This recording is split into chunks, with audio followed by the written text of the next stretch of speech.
Good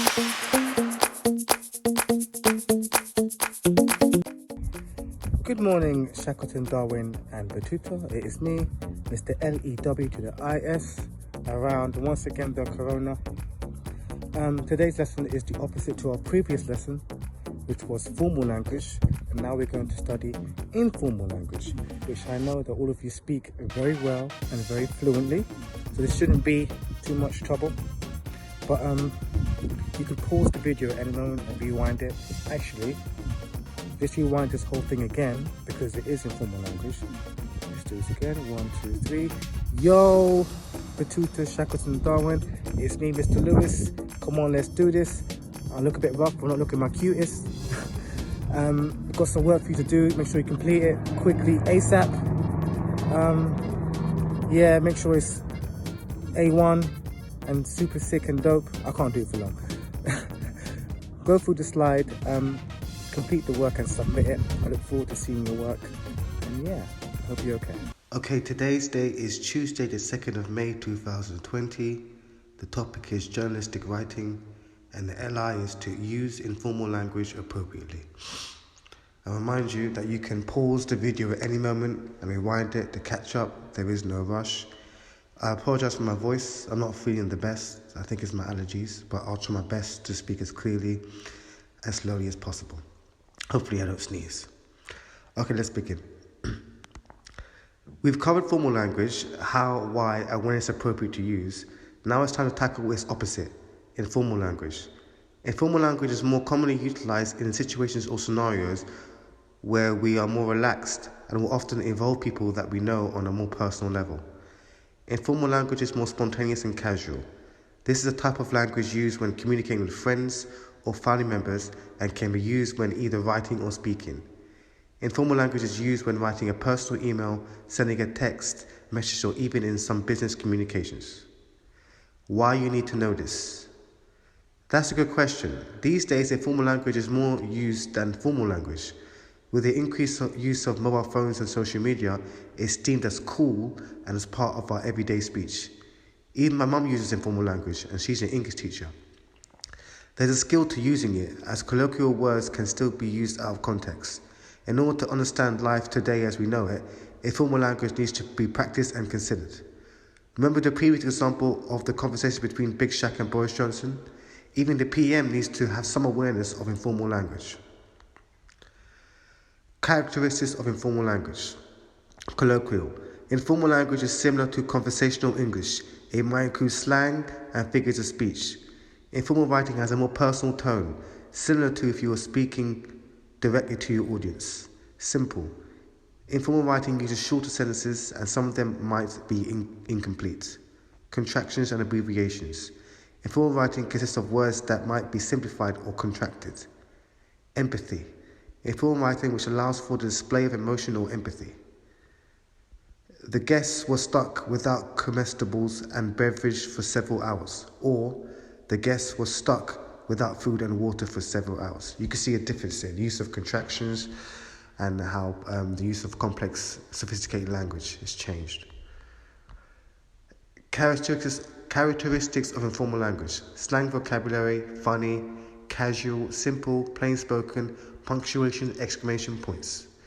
When do we use informal language? Text message, journal writing, friendly letter, or jotting a note. Here's an example between a text message, informal language, and formal language. I'm going to the store, is there anything you need? I'm going to the store, what you need? I'm going to the store, is there anything you would like me to pick up for you? So you can see the difference between the three messages and how and when they'll be used. Informal language, the waiter smelled. Formal language, the waiter had a body odor problem. The top sentence is formal language and the bottom sentence is formal language. The top sentence is informal, the bottom is formal. The difference between these two is that the top sentence is not a polite thing to say. The bottom sentence uses words that are more kind to say. Mini task. Now, much like your previous task yesterday, you must use 7 colloquial terms correctly in a sentence. You would have come across some of these words before. However, as we know in the English language, one word can have multiple meanings. Precision is needed when it comes to your word choices. Okay, here is some colloquial terms you can use familiar with. Basic, a put down describing someone or something that's very common or conformist. Those people are so basic, they're only drinking pumpkin spice lattes because everyone else is. Bye, Felicia. A fast way to tell someone to go away. You're being pretty mean to me today. Bye, Felicia. Coin. Another way to refer to money. When I grow up, I want to earn some major coin. GOAT. Current usage is actually a compliment, as this is now an acronym that stands for the greatest of all time. I don't care what you say, because Cristiano Ronaldo is the greatest of all time, or is the GOAT. Lit. If something is lit, it means it's super cool or on fire. Yesterday's homework was lit. Low key. If someone or something is low key, it means it's been done or under the radar, or they don't want anyone to know. I low key love Imagine Dragons, but don't tell anyone. On point.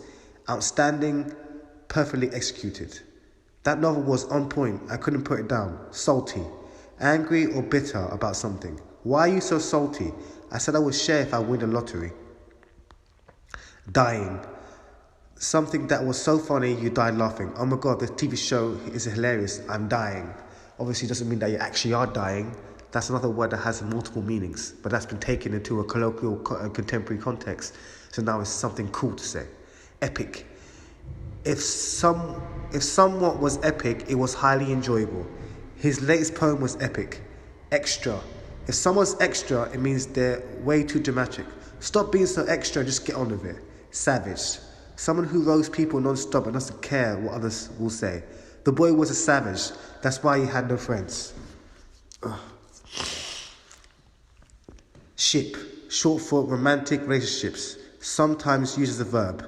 Everyone wants to ship Edward and Bella, but they say they're just good friends. The tea. When someone is dishing tea, they're gossiping, particularly with the juiciest or most dramatic gossip. Jenny always has the tea.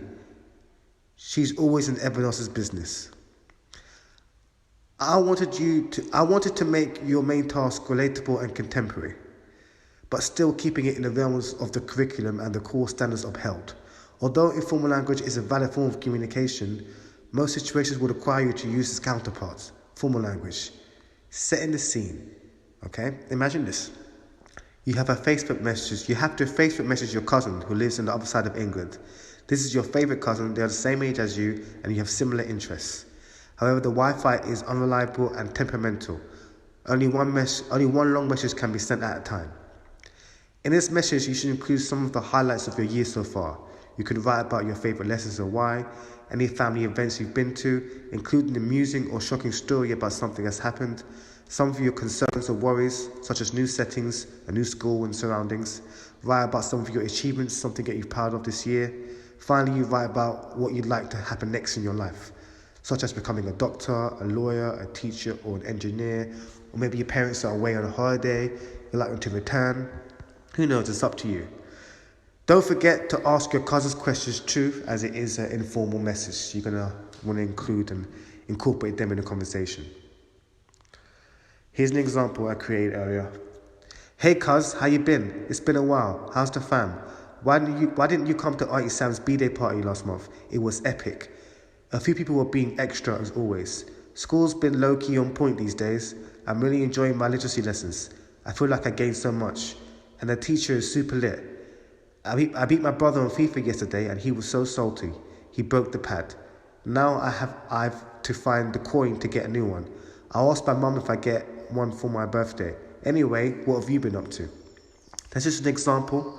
Feel free to make your own, but remember to use some colloquial terms and contractions to make sure it is an informal piece of text. Have fun, enjoy it. This is your chance to express and use your imagination to create something amazing. Take pictures of your work and send them to the Year 6 email. Stellar and entertaining examples will be included in the Year 6 Shoutout video hosted by Mrs. Begum. Thank you, Miss Begum. Remember to use your imagination to inform and entertain. We look forward to hearing your finished products, and I hope you enjoyed this lesson. Over and out.